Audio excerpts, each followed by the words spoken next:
La moralidad del capitalismo, conjunto de ensayos en los que se incluyen Mario Vargas Llosa, Premio Nobel de Literatura; Vernon Smith, Premio Nobel de Economía; John McCain, fundador de World Foods Market, editado por Tom G. Palmer; prólogo por Axel Kaiser. La moralidad del capitalismo, lo que no le contarán sus profesores.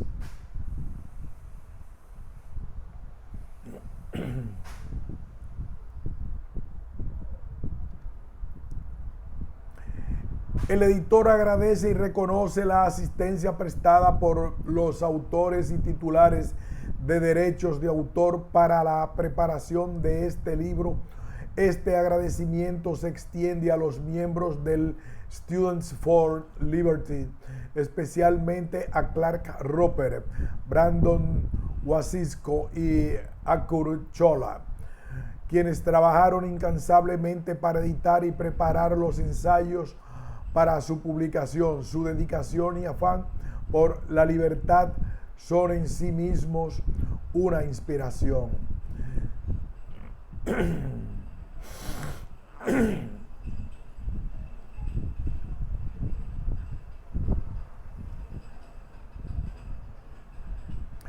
Prólogo: el alma del capitalismo.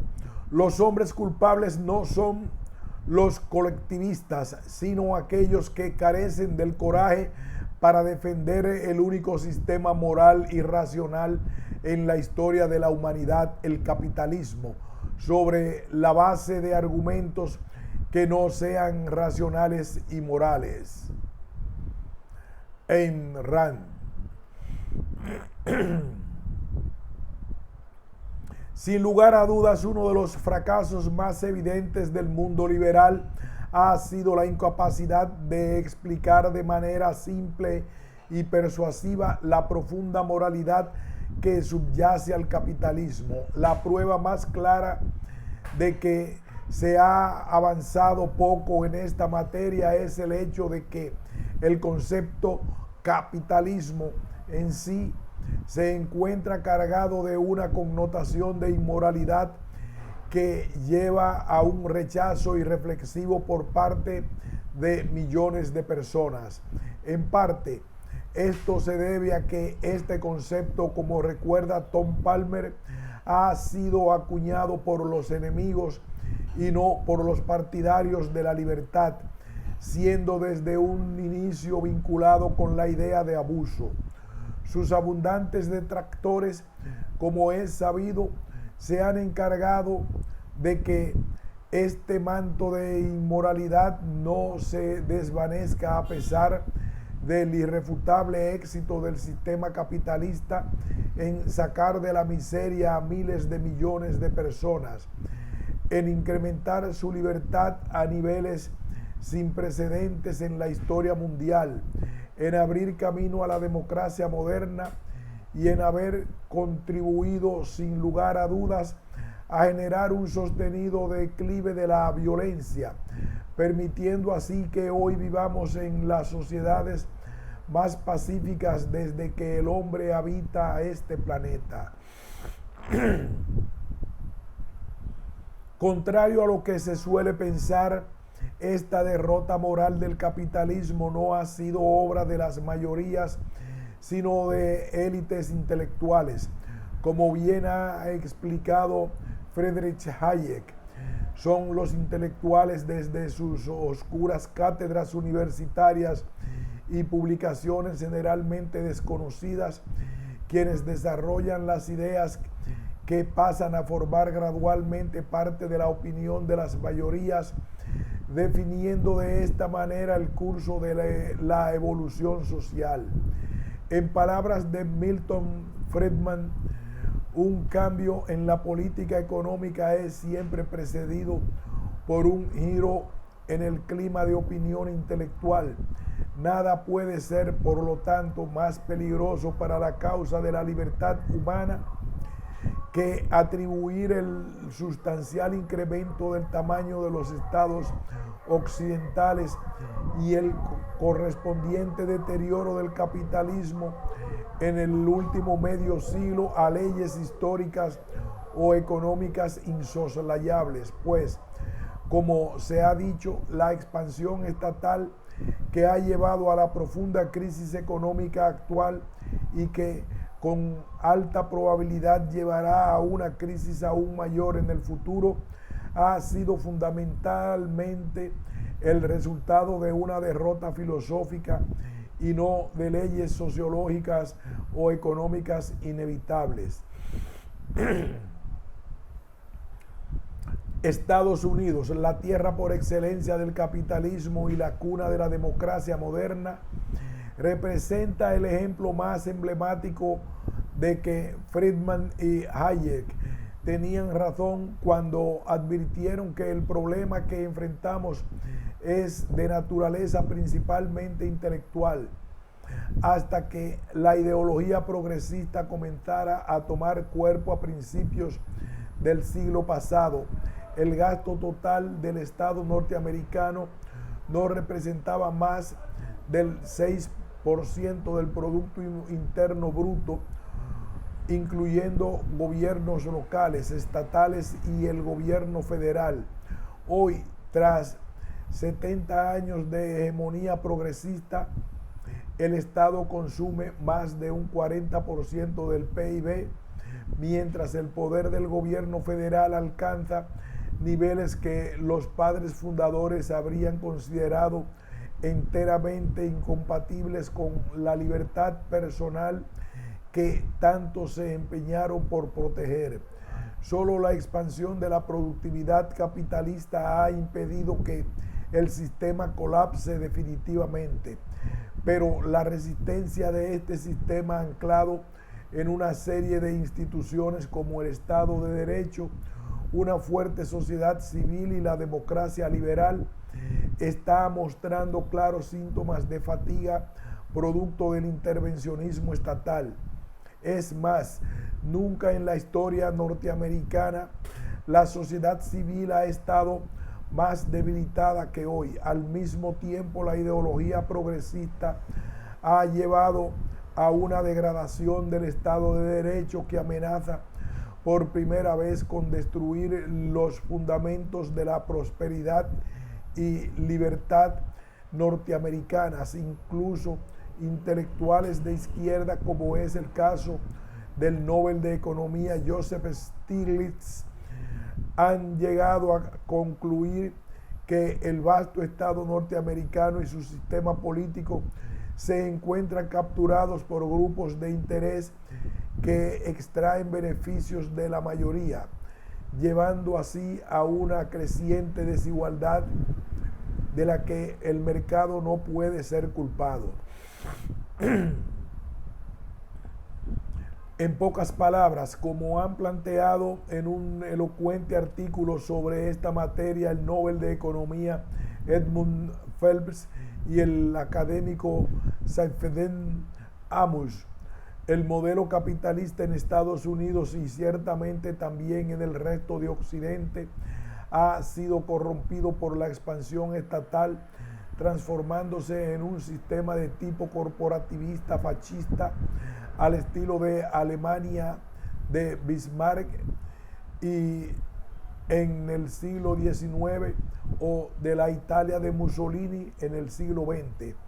Esta gran degeneración, como la ha llamado el profesor de Harvard Niall Ferguson, confirma que la batalla por el conjunto de instituciones y valores que permiten la existencia del capitalismo liberal es esencialmente una de tipo filosófico, particularmente de filosofía política.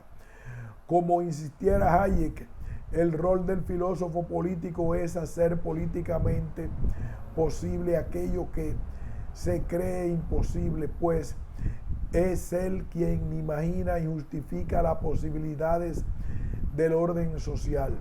Y para ello éste debe responder necesariamente a la pregunta en torno a la justicia, es decir, a la moralidad del sistema económico.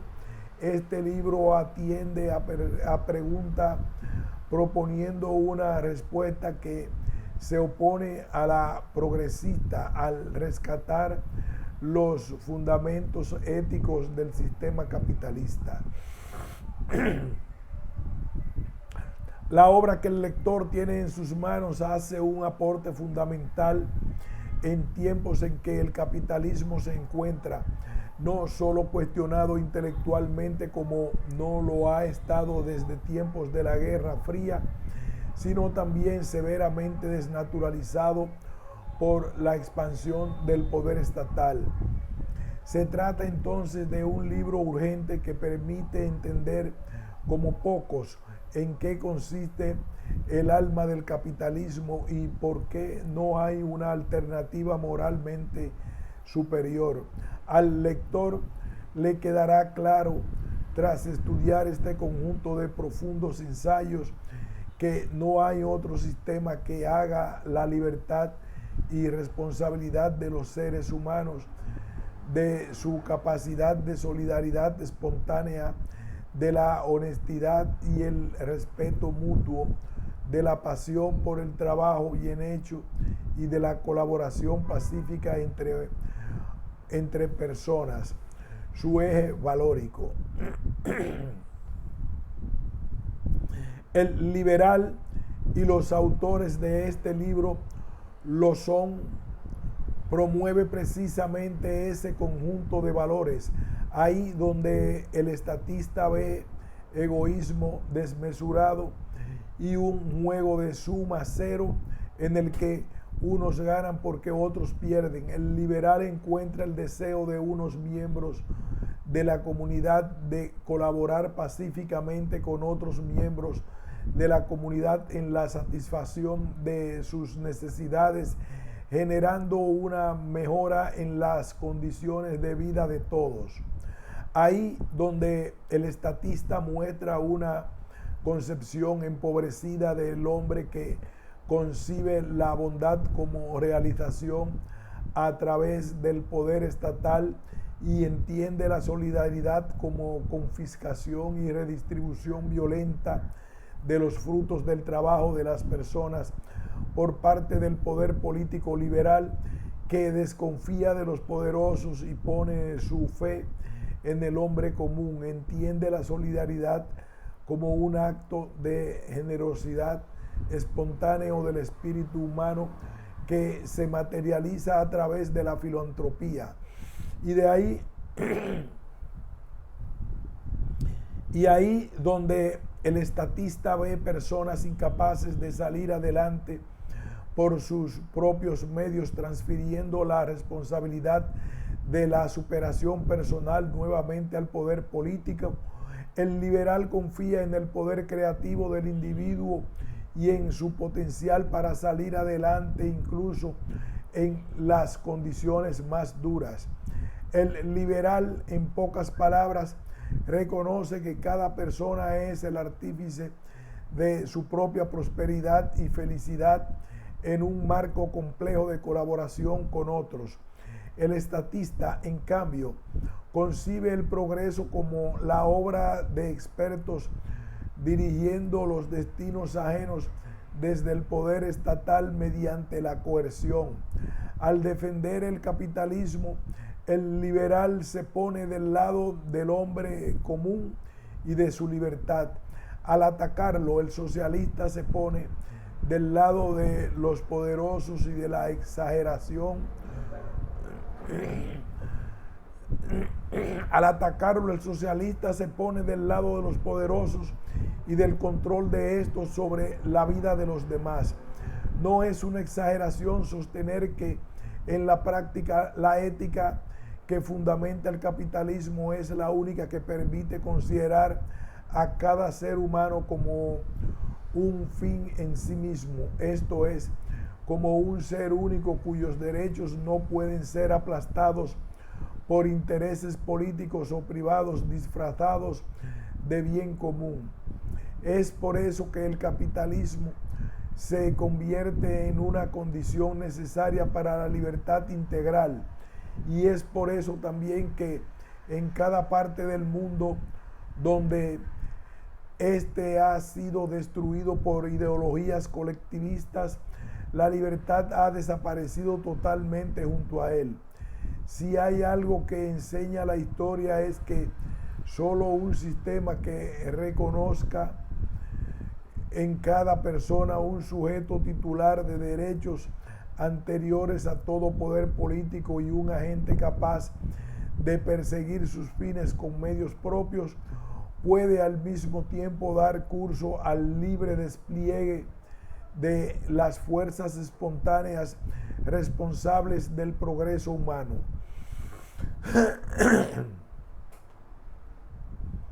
El potencial de ese progreso del que depende finalmente la vida de cada uno de nosotros está así inseparablemente ligado al destino del sistema capitalista, y este último a su vez depende estrechamente de de esfuerzos intelectuales como el que el lector podrá apreciar en las siguientes páginas. Axel Kaiser, Heidelberg, septiembre 2013.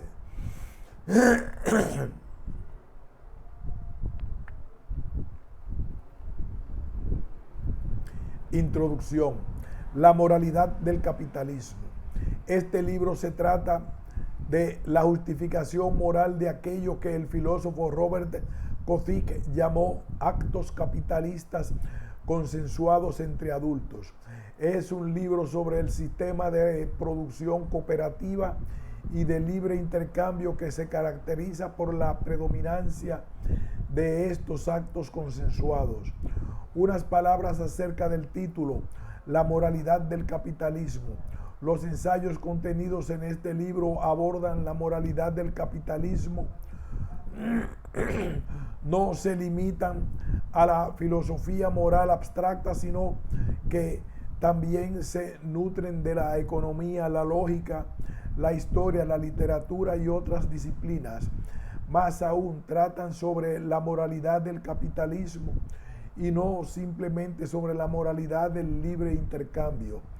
El término capitalismo se refiere no solo a los mercados de intercambio de bienes y servicios que existen desde tiempo inmemorial, sino también al sistema de innovación, creación de riquezas y cambio social que ha generado para miles de millones de personas una prosperidad inimaginable para las primeras generaciones de seres humanos. La palabra capitalismo se refiere a un sistema legal, social, económico y cultural que promueve la igualdad de derechos y un desarrollo profesional en base al talento y que estimula la innovación descentralizada y los procesos de prueba y error, lo que el economista Joseph Schumpeter llamó destrucción creativa por medio de los mecanismos voluntarios del intercambio de mercado. La cultura capitalista celebra al emprendedor, al científico, al que asume riesgos, al innovador, al creador, pese a ser descalificado como materialista por filósofos, particularmente marxistas, que también forman parte del materialismo. El capitalismo es en esencia una iniciativa espiritual y cultural. Como señaló la historiadora Joyce Appleby en su reciente estudio de Relentless Revolution, A History of Capitalism, teniendo en cuenta que el capitalismo es un sistema cultural y no meramente económico, no puede explicarse solo por medio de factores materiales. El capitalismo es un sistema de valores culturales, espirituales y éticos. tal como afirmaron los economistas David Schwab y Elinor Ostrom en su publicación pionera para la teoría de juegos acerca del papel que juegan las normas y reglas en el mantenimiento de economías abiertas, y el libre mercado se respalda firmemente en las normas que nos impiden robar y que refuerzan la confianza. Lejos de ser un escenario amoral donde se entrechocan intereses, como suelen describir al capitalismo quienes buscan socavarlo o destruirlo, la interacción capitalista está fuertemente estructurada por normas y reglas éticas. En efecto, el capitalismo se basa en el rechazo de la ética del robo y el saqueo, medios por los cuales consiguen la mayor parte de sus riquezas los ricos en otros sistemas económicos y políticos. De hecho, actualmente en muchos países y durante gran parte de la historia de la humanidad, es sabido que los ricos llegaron a hacerlo porque tomaron posesiones de los demás y sobre todo porque han hecho uso de la fuerza organizada, en términos actuales, el Estado. Dichas élites predadoras utilizan esta fuerza para crear monopolios y confiscar el producto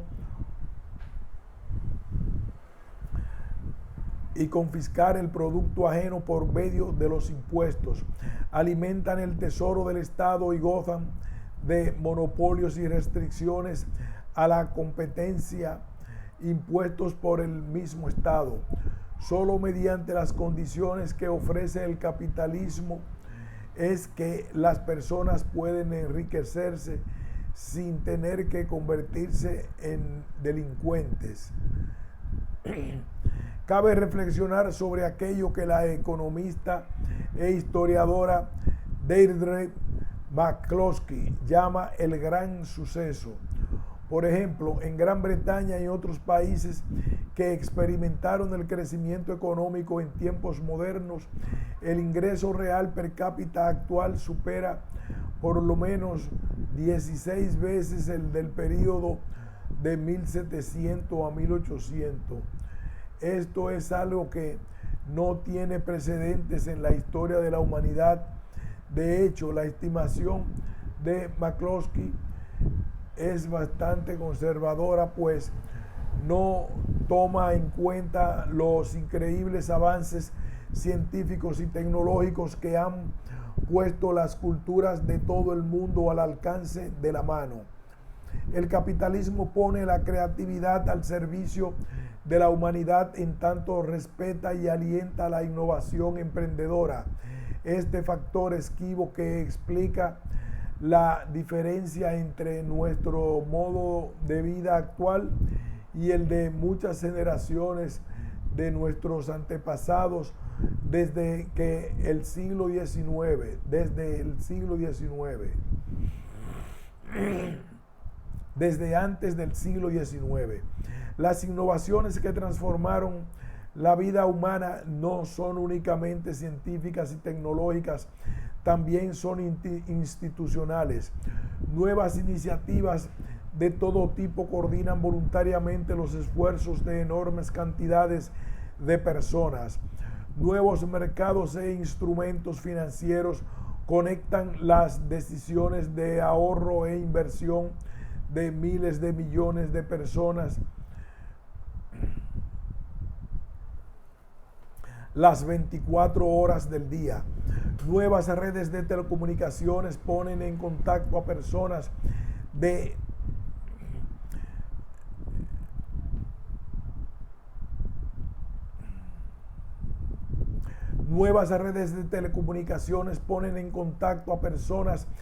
los lugares más remotos del mundo. Hoy conversé con amigos de Finlandia, China, Marruecos, Estados Unidos y Rusia, y recibí comentarios y mensajes de Facebook de amigos y conocidos de los Estados Unidos, Canadá, Pakistán, Dinamarca, Francia y Kirguistán.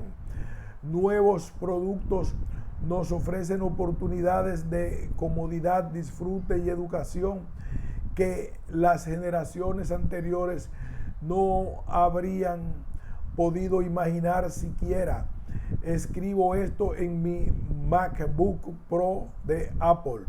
Estos cambios hacen que nuestras sociedades sean en innumerables aspectos notablemente diferentes de todas las sociedades humanas que las precedieron.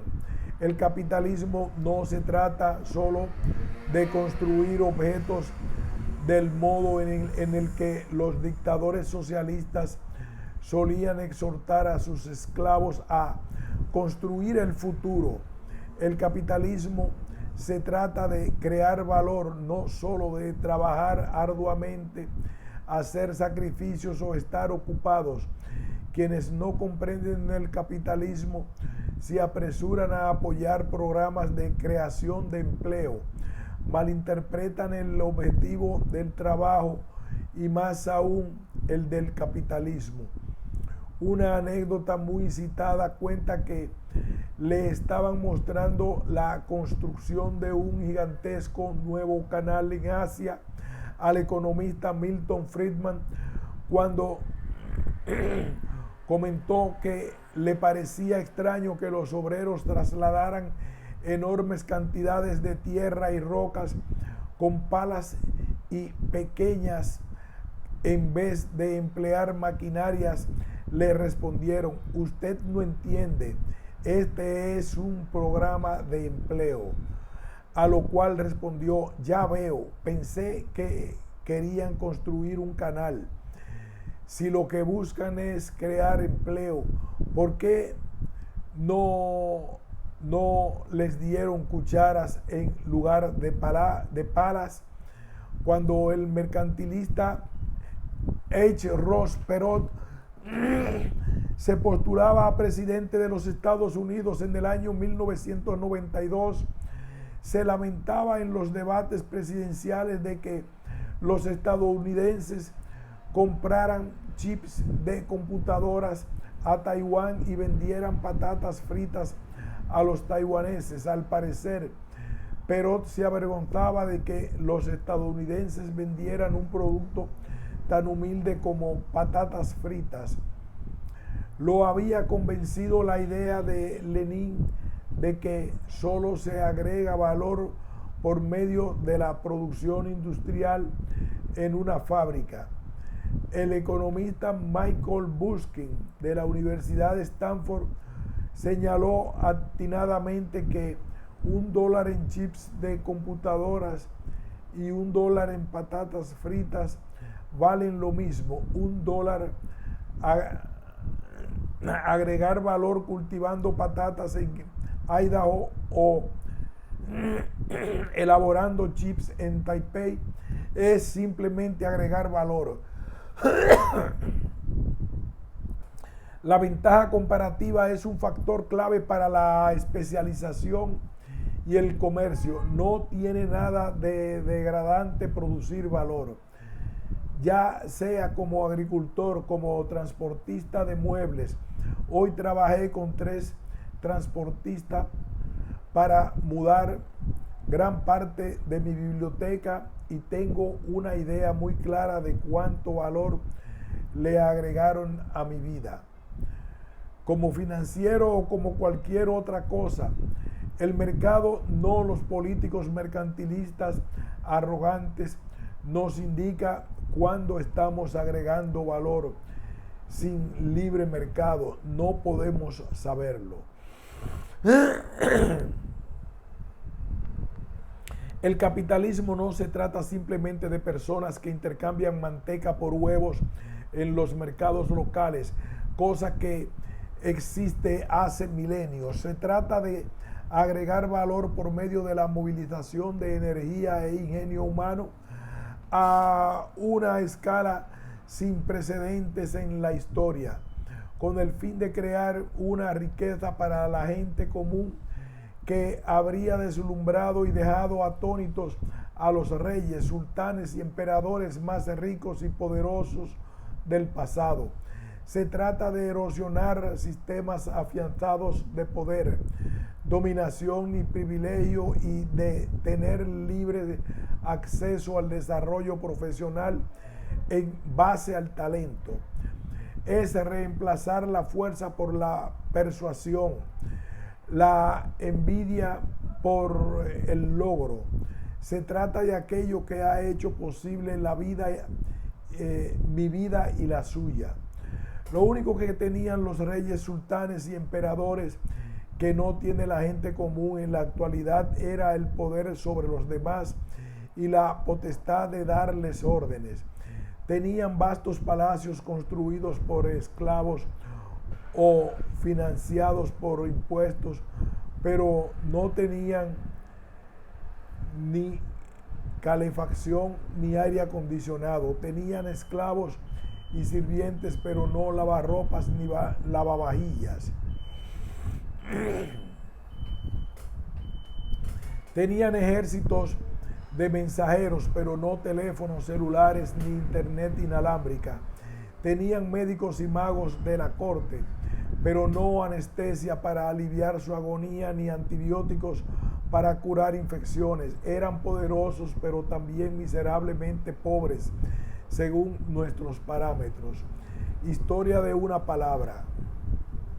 El libre mercado, entendido como un sistema de libre intercambio entre personas con derechos bien definidos, legalmente asegurados y transferibles de recursos escasos, es una condición necesaria para la riqueza del mundo moderno, pero tal como demostraron convincentemente muchos historiadores económicos, en particular Deirdre McCloskey, esto no es suficiente.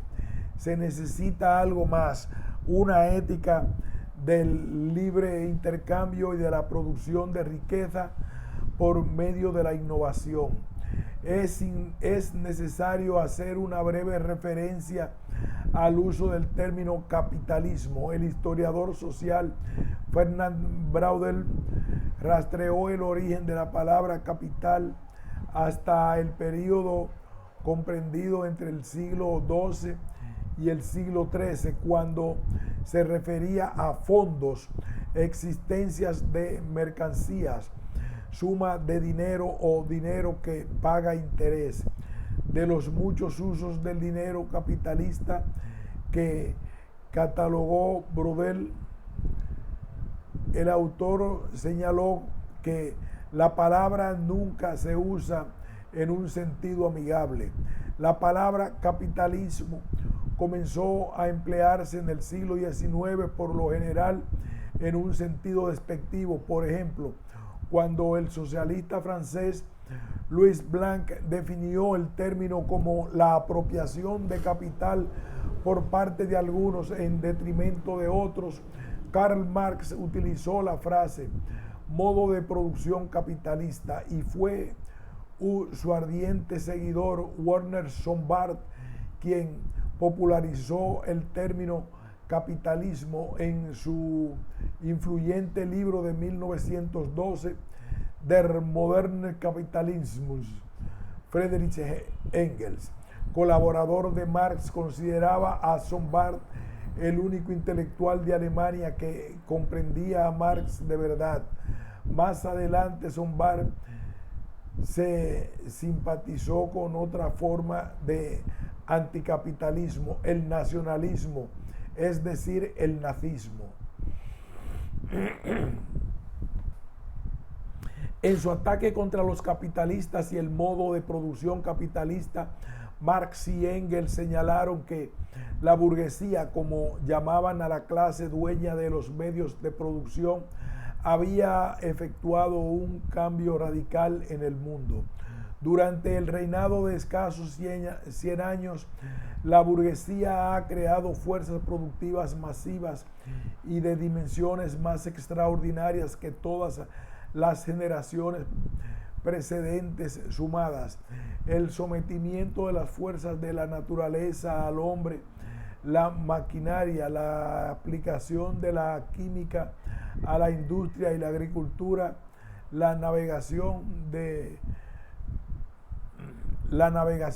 vapor, el ferrocarril, el telégrafo eléctrico, la adaptación de continentes enteros para el cultivo, la canalización de ríos, la aparición de poblaciones completas que parecen surgir de la tierra como por encanto. ¿En qué siglo del pasado se presintió siquiera que había semejantes fuerzas productivas latentes en el seno del trabajo social?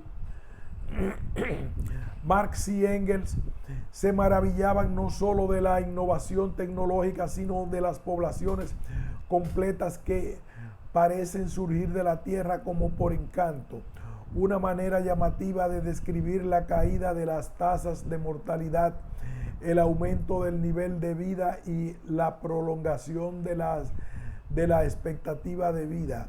A pesar de esos logros, por supuesto, Marx y Engels exigían la destrucción del modo de producción capitalista, o para ser más precisos, creían que se destruiría a sí mismo y daría paso a un nuevo sistema que sería tan maravilloso que no era necesario ofrecer la más ligera pista de cómo funcionaría, y pretender hacerlo se consideraba una ofensa carente de rigor científico.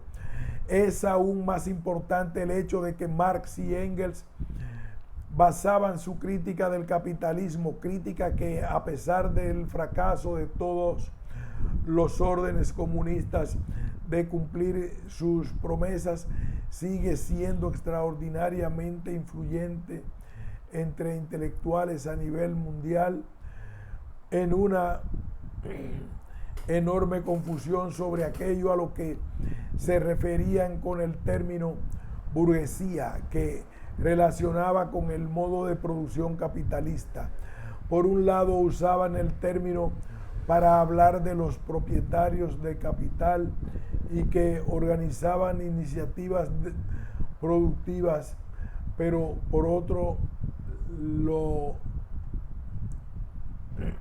lo empleaban para referirse a quienes vivían del Estado y su poder, como lo hiciera Marx en uno de sus ensayos más interesantes sobre política. El interés material de la burguesía francesa está precisamente entretejido del modo más íntimo con la conservación de esta extensa y muy ramificada maquinaria del Estado. Esa maquinaria le brinda empleo a su población excedente y compensa en forma de sueldos del Estado lo que no puede embolsarse en forma de ganancias, intereses, rentas y honorarios. Su interés político la obliga a aumentar diariamente la represión y, por tanto, los recursos y el personal del Estado. De modo que, por un lado, Marx identificaba a la burguesía con los emprendedores que le daban un carácter cosmopolita a la producción y al consumo en cada país, que hacían cada vez más imposible la unilateralidad y estrechez de la visión racional, que creaba una literatura mundial que generaba la rápida mejora de todos los instrumentos de producción y facilitaba inmensamente los medios de comunicación, y que superaba el obstinado y bárbaro odio contra los extranjeros por los precios baratos de los productos básicos que ofrecían. Al mismo tiempo, utilizaba el término burguesía para referirse a aquellos que vivían del crédito público, es decir, la deuda pública.